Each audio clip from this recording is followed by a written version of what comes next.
नमस्कार मित्रो, साखर कशी तयार होते माहिती आहे का? नाही?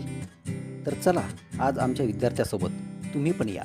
बघा, मुळा सहकारी साखर कारखाना सोनई, अहिल्याबाई नगर येथे शेतातून आणलेला ऊस धुवून चिरला जातो आणि मोठ्या रोलर्सच्या साहाय्याने त्याचा रस काढला जातो.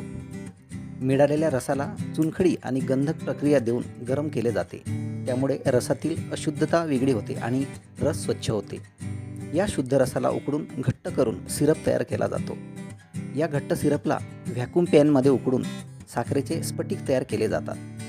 तयार मिश्रणाला सेंट्रिफ्यूज मशीनमध्ये वेगाने फिरवून साखरेचे स्फटिक वेगळे केले जातात. ओलसर साखर ड्रायरमध्ये वाळवली जाते. त्यानंतर आकाराप्रमाणे साखरेचे वर्गीकरण केले जाते आणि पॅकिंगसाठी पाठवली जाते.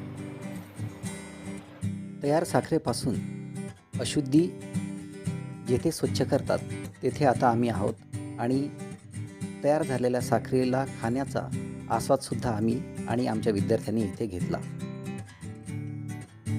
आता थोडीशी माहिती पॅकिंगबद्दल घेऊया.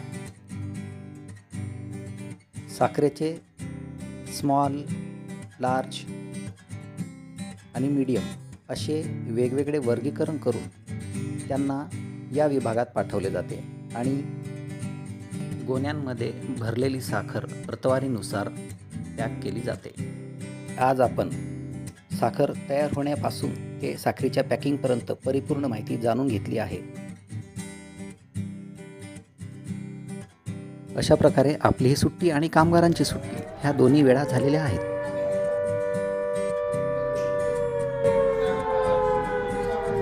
तुम्ही आम्हाला ही संधी मिळवून दिली त्याबद्दल आमच्या जिल्हा परिषद शाळा चिंचले केलेच्या वतीने तुमचा मनपूर्वक आभार व्यक्त करतो आणि थांबतो. धन्यवाद.